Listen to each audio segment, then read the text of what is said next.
আসসালামু আলাইকুম ভিউয়ার্স, আশা করি সবাই ভালো আছেন। আজ আমরা তৈরি করব মুরগি আর আলুর মিক্সড রোল।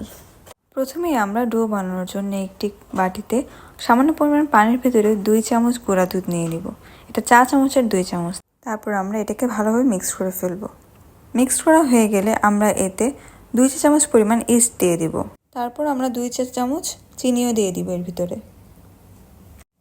প্রায় হাফ চামচ পরিমাণ লবণ দিব এবং প্রায় 2 টেবিল চামচ পরিমাণ সয়াবিন তেল দিয়ে দিব।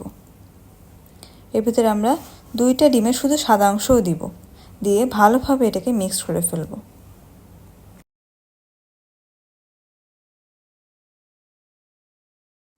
ভালোভাবে মিক্সড হয়ে গেলে আমরা এর ভিতরে 2 কাপ পরিমাণ ময়দা নিয়ে নিব এবং ময়দাটাকে হাত দিয়ে ভালোভাবে মাখায় নিতে হবে।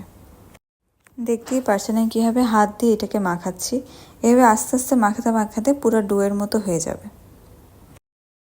দেখতেই পারছেন ডোটা হয়ে গিয়েছে। এখন আমরা এটাকে ঢেকে সাইড করে রাখবো। প্রায় আধা ঘন্টা পর আমরা আবার দেখা যাবে এটা ইস্টের কারণে ফুলে উঠছে। যখন ফুলে উঠবে তখন আমরা বুঝে নিব যে ডোটা রেডি হয়ে গেছে। এখন একটি প্যানে আমরা পরিমাণ মতো তেল নিয়ে নিব। তেলটা গরম হয়ে গেলে আমরা এর ভিতরে পেঁয়াজ কুচি দিয়ে দিব এবং ভালোভাবে এটা নেড়ে চেড়ে নিব। যেহেতু আমরা রোল বানাচ্ছি, এখানে পেঁয়াজ লাল করার প্রয়োজন নেই। পেঁয়াজটা হালকা ভাজা হয়ে গেলে আমরা এর ভিতরে আলু কুচিগুলো দিয়ে দিব। তার সাথে কিছু মরিচ কুচিও দিয়ে দিব। এর ভিতরে আমরা 1 চা চামচ পরিমাণ হলুদ, হাফ চামচ পরিমাণ লবণ দিয়ে ভালোভাবে মেখে নিব। এভাবে নাড়তে নাড়তে যখন হলুদ এবং লবণ ভালোভাবে মিক্সড হয়ে যাবে, আমরা এটাকে ঢেকে দিব যাতে আলুগুলো হাফ সেদ্ধ হয়ে যায়। আলুগুলো হাফ সেদ্ধ হয়ে গেলে আমরা মাংস ব্লেন্ড করে রেখেছি ওটা দিয়ে দিব।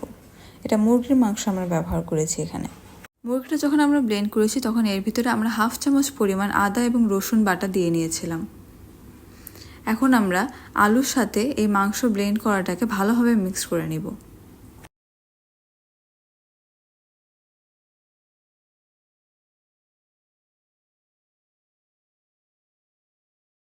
মিক্স করা হয়ে গেলে আমরা এটাকে ঢেকে দিব সেদ্ধ হওয়ার জন্য।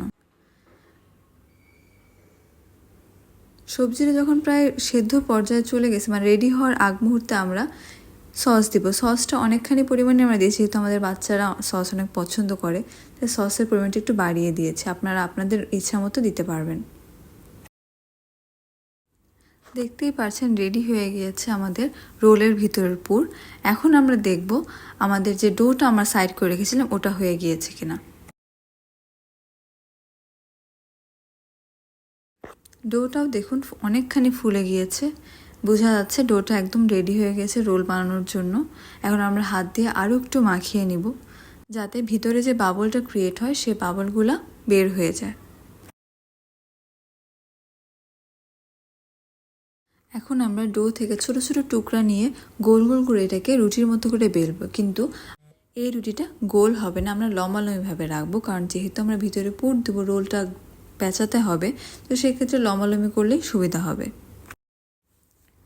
দেখুন আমরা লম্বা করে নিয়েছি, কিন্তু লম্বা করার পর আমরা সামনে দিয়ে একটু ছোট ছোট করে কেটে নিচ্ছি। এটা আমরা ডিজাইনের জন্য করছি। এখন যে সাইডটা আমরা কাটি নাই সেখানে আমরা যে মাংস এবং আলুর মিক্সড করে পুরটা বানিয়েছি সেটা দিয়ে দিব এবং 2 সাইড দিয়ে ভাঁজ করে আমরা এভাবে রোল করে নিব এবং কাটা অংশটা উপরে থাকবে, এটাই আমাদের ডিজাইন হবে।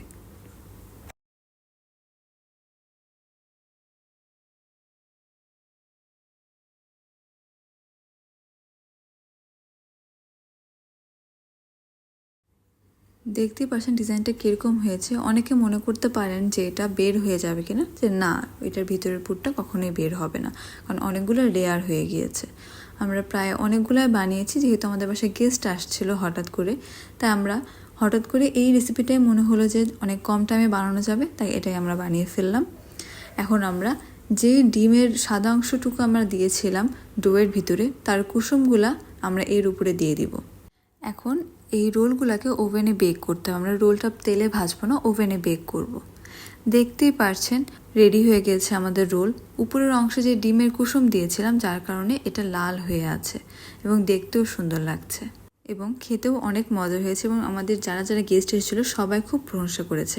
আশা করি আপনাদের এই ভিডিওটি ভালো লেগেছে। ভালো লাগলে অবশ্যই লাইক, শেয়ার এবং সাবস্ক্রাইব করে আমাদের পাশে থাকবেন। ধন্যবাদ।